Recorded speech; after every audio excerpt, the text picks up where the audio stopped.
20 years in this business, I've found anything to be able to communicate, bond, and guide families in a way that they are not only understanding of, but believe exactly what you're saying.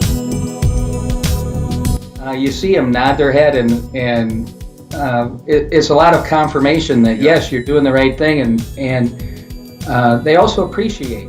This process explained the why, because people know what and how they are going to do, but they really don't know why. And we've kind of dialed that back to, well, why as a society did we ever start to do this? And having that conversation, it just seems to take us to another level with it. The customer, the client families, what we're finding is, I think everybody in this industry is used to getting a thank you note. You handled all the details, you treated your family with kindness. Now we're getting page-long letters and talking about how we helped them with things that they never would have thought of. And I know that sounds a little bit, tiny, but until you start seeing these thank you letters coming in of great detail of how it affected their lives, that's a whole different story. Some of us are battling a bit of a fight with a couple of online cremation providers now. The public know about it. This really sets you apart from that sort of an organization in a big way. When I interact with the families now, I have a tool to go to right up front with the families that gives them an education about dealing with the loss, and really gives them some ideas to think about in order to benefit their family. So I'm not an order taker.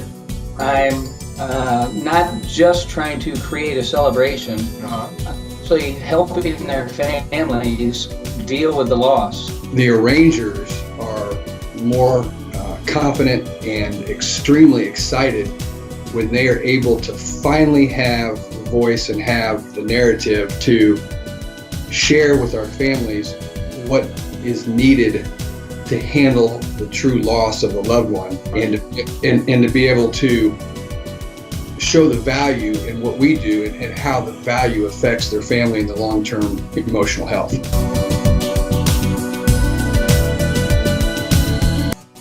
Probably the biggest thing that we have seen is the sheer decrease in families that are coming in and originally thinking that cremation and nothing else was what they needed for their family, what they wanted for their family.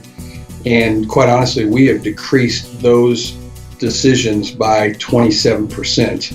But obviously anything that's that dramatic as far as a quarter of the cremations changing to having some sort of gathering or service and finding value in what we're trying to do is pretty huge.